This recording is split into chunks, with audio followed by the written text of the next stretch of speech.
Congrats! You are preparing for buying a house and you want to know what the whole home buying process is like. You're in the right place. Today is part 2 of the steps of buying a home. Stick around. Hey everybody, I am Alyson Wahl with Live South Denver, your real estate strategist and realtor in the South Denver area. If you missed part 1 of this video series, you're definitely going to want to go back and catch that one. It goes through all the parts from starting your search all the way through negotiations in the home buying process. But today we pick up where we left off in the last video, which was step 6, negotiations. Now, step 7 is that you are under contract. Whether it was the house that you loved and the first time you wrote a contract or a few times later, it will happen. You will get under contract. And I get the same question, what's next? I will tell you that very first week after going under contract is incredibly busy. Whether you're buying or selling a house, or what if you're doing both, that month, about 30 days before you close, is very hectic. So if you're working and buying and or selling, it can feel like you're having 2 full-time jobs. But that first week in particular is very crazy. You will need to deliver the earnest money for the home. You will need to schedule your home inspection. You will be receiving documents from the seller that you'll need to review, and you'll be signing them. They aren't additional contracts, but you are signing them to acknowledge that you have received them. The lender is also going to be in touch to get your loan application started. So you have to really be on top of all additional documents they may be requesting from you. I don't want to make any assumptions that you have a full understanding of what earnest money is. Earnest money is a portion of the down payment you are going to make on the house. It is due within a few days of both parties signing the contract. And it is in essence your promise that you are entering this contract in good faith and that you're not just taking the seller's house off the market and checking it out and poking around. You're saying, I do promise in good faith I want this house. The money you're putting down for the earnest money comes out of your down payment. It is not extra money. And earnest money is refundable as long as the contract is terminated under a given contingency in the contract. Okay, the next truly big step is closing. You're going to have that date on your calendar because you're going to be so excited, but there are lots of steps in between, and I find myself answering questions about these on a regular basis, so we're going to break it down into baby steps. Step 8 is inspection. This is actually a really hot topic. Buyers are very concerned about the home they buy. No one wants to buy a lemon, or as the movie goes, a money pit. And everyone wants to know, what if something is found in inspection that is horrible? Can I terminate? Will I get my earnest money back? The answers are yes, you can terminate if you find anything about the house you do not like during inspection, and yes, you can get your earnest money back. Hopefully, things will go smoothly since you loved the house enough to put an offer on it, and you'll just be able to continue moving forward. So for inspection, you as the buyer are going to hire your inspector. The inspector is going to come to the property and inspect it. The inspector is going to deliver a report to you. You're going to share that with the agent if the inspector didn't. You as the buyer and the agent are going to review the inspection report. You'll review the results together. You'll talk about what is essential and important. And then you're going to draft up what's called an inspection objection. You as the buyer will sign that inspection objection, which lists out all the things that you would like for the seller to repair or give you a financial concession for. And then that goes over to the listing agent who will present it to the seller. They have a few days to review that and compile what's called an inspection resolution. They don't sign off on the inspection objection.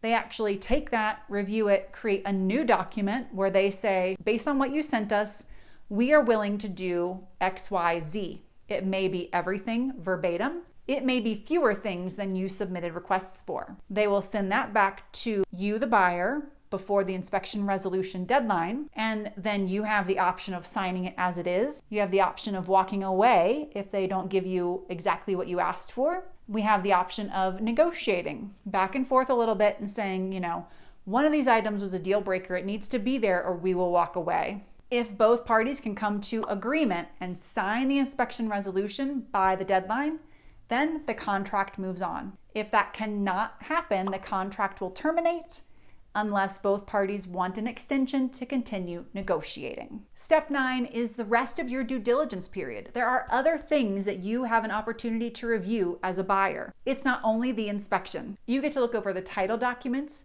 You get to look over the HOA documents. You get to look over a survey if you requested it and paid for it. You have a chance to object if the property insurance costs are too high. And you have an opportunity in the contract phase to request items from the seller, such as utility receipts or permits for construction that was done on the home. And if the seller can't provide those, or what they provide is inadequate, or you don't like what you see, you may also object or terminate based on those items. Step 10, appraisal. Once you get past the due diligence milestones, we are on to appraisal. The appraisal is something you as the buyer actually pay for, generally out of pocket, straight to your lender during the purchase process. Most other fees you will pay for at the closing table as part of what are called closing costs. But oftentimes the appraisal is paid for out of pocket up front. The appraisal is an opinion of value. It's the appraiser's opinion of value, and it's designed to protect the lender from overlending and hopefully to protect you, the buyer, from overpaying for the home. A popular question is, what if the house doesn't appraise? Well, there are a couple of options. You as the buyer can just walk away. More commonly, the buyer and seller will negotiate. The goal is to have the seller cover the difference, but it's not uncommon in a seller's market, especially where properties are slim for the pickings, to see the buyer cover at least some of it and sometimes all of the difference for an appraisal gap where the house did not appraise for what the offer price is. Step 11, you have loan termination. It's your last contingency as a buyer where you're able to walk away from the property and still get your earnest money back. Now, this is not one where you're kind of waiting for it to come up and you can just say, I'm done. There needs to be some conditions met. However, it is the last point where this occurs, and it's usually just a few days before closing. You'll be waiting on your clear to close from the lender. That will mean the lender has all of your loan documents in, and they have cleared any conditions that they needed to review to provide you the funding for your home. The reasons why someone might have to walk away at loan termination could be that the buyer had a job loss, which is at no fault of their own. Or sometimes it is at the fault of the buyer. They didn't listen to their lender and they opened up new debt. They took on a new line of credit. They did some things that damaged their credit. Maybe they even changed a job and didn't talk to the lender along the way, which prevents the underwriter from being able to fully meet the conditions and give them clear to close. Step 12, you get a final walkthrough of the home. Right before closing, often the day before, sometimes the morning of closing, you will go into the home at some point between the time the inspection resolution items have been completed and the seller has moved out, and you go to closing and you will look over the home. You will make sure all the items that were agreed to in inspection resolution have been completed, and that when the seller moved out, they did not do any damage to the home. You can walk through and check to make sure the HVAC system is still working, that the water and plumbing are still functioning as they should.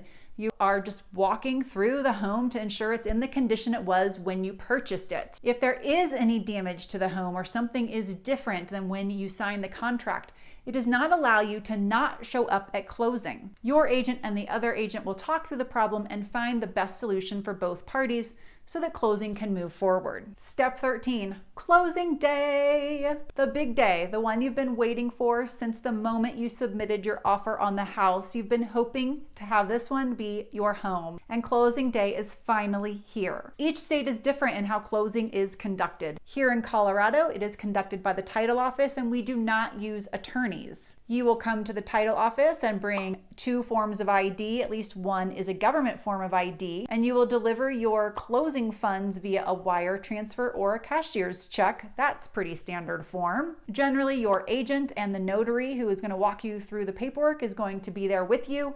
And oftentimes it is just you as the buyer who's going to be there, not the selling party and the listing agent. We often close separately here, so it keeps things a little bit shorter by doing it that way. Closings generally take about an hour. It depends on the kind of loan you have. VA loans tend to take a little bit longer. They just throw a little more paperwork at you because it's a government loan. And it's not unusual, no matter what kind of loan you have, that after you're done signing, you have to hang around a little while as the notary sends off paperwork to your lender to finalize funding before you can get the keys. Now, a note for those of you who are going to be purchasing as a couple: if only one of you is on the mortgage, the other person is still going to need to be around to sign some papers.